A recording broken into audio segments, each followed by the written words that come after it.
हम उस देश के वासी हैं जहां कन्या को देवी का रूप माना जाता है, जहां नवरात्रों में हम बेटियों के पैर पूजते हैं। लेकिन विडंबना देखिए, उसी समाज के किसी अंधेरे कोने में आज भी एक मासूम को दुनिया देखने से पहले ही खामोश कर दिया जाता है। अभी तो मैंने उसकी धड़कन भी नहीं सुनी थी, अभी तो उसने मां की लोरी भी नहीं सुनी थी। वो तो बस एक सपना बनकर आई थी, पर अपनों ने ही उसकी हस्ती मिटाई थी। सोचिए उस नन्ही जान के बारे में जिसका कसूर सिर्फ इतना था कि वो एक बेटी थी।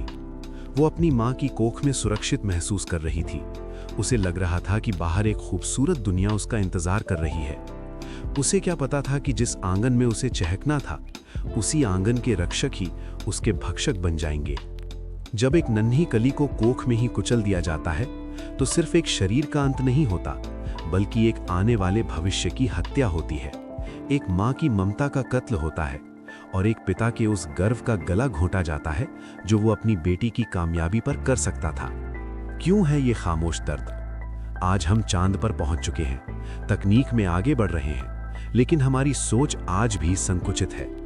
लोग पूछते हैं, बेटी होगी तो पराया धन होगी, बेटा होगा तो वंश चलाएगा। मैं पूछना चाहता हूं कि क्या मां के बिना कोई वंश चल सकता है? क्या बहन के बिना राखी का त्योहार मुकम्मल है?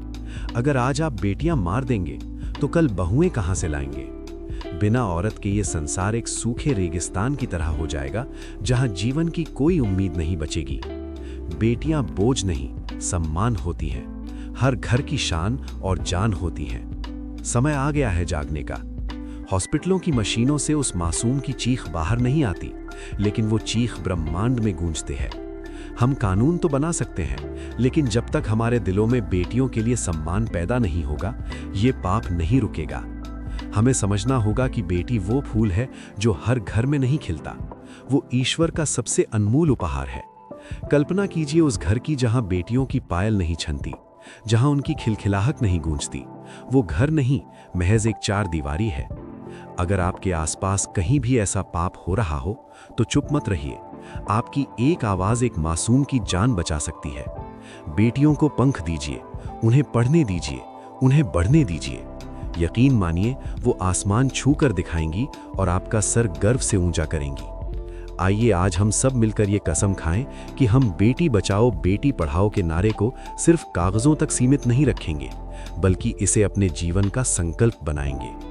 उस मासूम को भी सूरज की पहली किरण देखने का हक है, उसे भी अपनी मां के गले लगने का हक है। मत मारो उसे आने दो। क्या पता वही बेटी कल आपके बुढ़ापे का सबसे बड़ा सहारा बन जाए। सोचिए, एक मां की कोख में पल रही नन्ही जान, जिसने अभी इस दुनिया की रोशनी भी नहीं देखी, जिसके सपनों ने अभी आकार भी नहीं लिया, उसे सिर्फ इसलिए मिटा दिया जाता है क्योंकि वो लड़की है। क्या ये हमारी सभ्यता का परिचय है? क्या ये हमारी संस्कृति का गौरव है? बेटी जो जन्म लेते ही घर में खुशियों की घंटियां बजाती है, जिसे देवी का रूप माना जाता है, वही बेटी जब कोख में होती है तो उसे बोझ समझ लिया जाता है। ये कैसी विडंबना है? कन्या भ्रूण हत्या सिर्फ एक हत्या नहीं है, ये मानवता की हत्या है। ये मां की ममता का गला घोंटना है। ये उस भविष्य का अंत है जो हमारे समाज को संवार सकता था।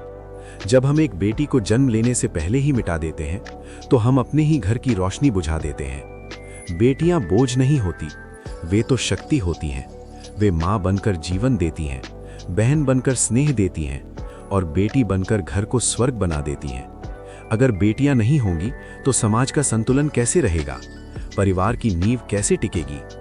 आज हमें ये प्रण लेना होगा कि हम इस कुप्रथा को जड़ से मिटाएंगे। हमें लोगों की सोच बदलनी होगी। हमें ये समझाना होगा कि बेटी अभिशाप नहीं, बल्कि वरदान है। आइए हम सब मिलकर आवाज उठाएं। कोख में पल रही हर बेटी को जीने का अधिकार है। हर बेटी को सपने देखने का अधिकार है। हर बेटी को इस दुनिया की खुशबू महसूस करने का अधिकार है। यदि हम सच में एक सभ्य समाज बनाना चाहते हैं, तो हमें महिला भ्रूण हत्या को रोकना ही होगा।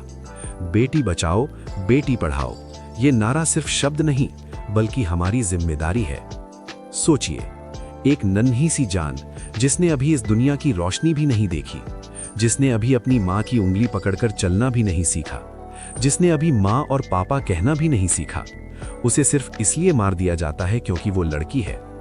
क्या उसका कसूर सिर्फ इतना है कि वो बेटी बनकर जन्म लेना चाहती है? दोस्तों, जब एक माँ के गर्भ में पल रही बेटी को ये पता भी नहीं होता कि बाहर की दुनिया कैसी है, तभी कुछ लोग फैसला कर लेते हैं कि उसे इस दुनिया में आने का हक ही नहीं है। अल्ट्रासाउंड मशीनें जो जीवन बचाने के लिए बनाई गई थीं, कई जगह वही मशीनें एक बेटी की मौत का फैसला सुनाने का जरिया बन जाती हैं।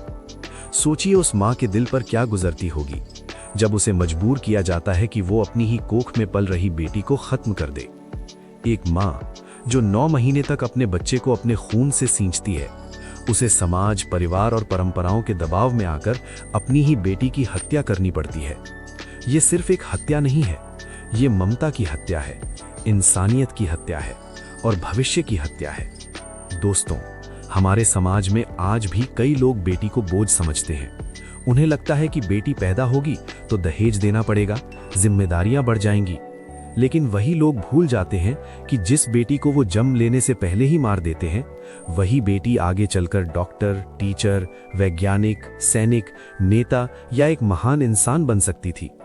याद रखिए, अगर बेटियां नहीं होंगी तो ये दुनिया भी अधूरी हो जाएगी।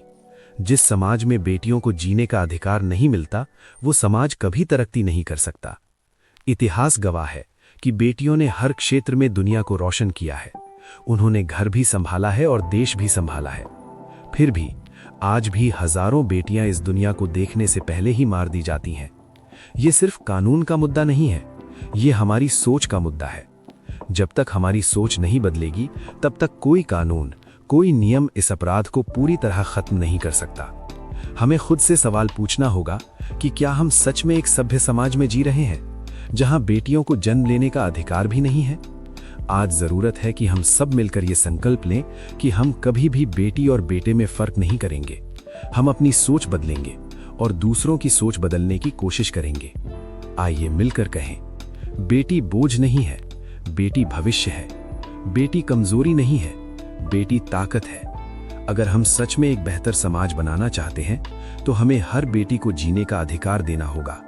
क्योंकि याद रखिए, जब एक बेटी जन्म लेती है तो सिर्फ एक बच्ची नहीं जन्म लेती, बल्कि एक पूरा भविष्य जन्म लेता है।